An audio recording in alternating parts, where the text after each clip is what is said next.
a story, because in Africa, stories are how truth survives. A few years ago, a man walked into my clinic. 50 years old. Well-dressed, clean shoes, smelled like good cologne, the expensive one, not roadside perfume. He sat down and said, "Doctor, I'm fine. I just came because my wife will not rest." I smiled, because in Africa, when a man comes to the hospital without pain, there is always a woman behind it. His wife was outside. Beautiful woman. Soft voice. That kind of woman that says, "Please, doctor, just check him. For my peace of mind." He laughed and said, "Doctor, she worries too much. I see very well. I drive at night. I read small WhatsApp messages." I asked him one simple question. "When last did you check your eyes?" He paused. That pause was louder than his answer. Doctor, maybe 10 years ago?" I nodded. We checked his eye pressure. Silence. We checked his optic nerve. Longer silence.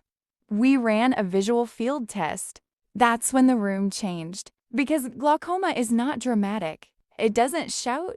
It whispers and steals. Half of his side vision was already gone. Not blurry. Gone. I turned the screen toward him and said, "Sir, this is not fatigue. This is glaucoma." He laughed, a nervous laugh. "Doctor, please. Don't joke like that. I can see you. I can see my wife." And I said something I never enjoy saying. "Yes, but glaucoma doesn't take the center first. It takes the sides. Like a thief that enters quietly and rearranges your life." His wife held his hand. That was the first time I saw romance enter a medical consultation. She didn't shout. She didn't cry. She just said softly, "Is it serious?" And I said, "It is serious, but it is not too late." That sentence alone saved his sight. Now let me tell you something most people don't know. Africans lose vision from glaucoma faster. Not because we are careless, not because we are cursed, but because our optic nerves are more vulnerable.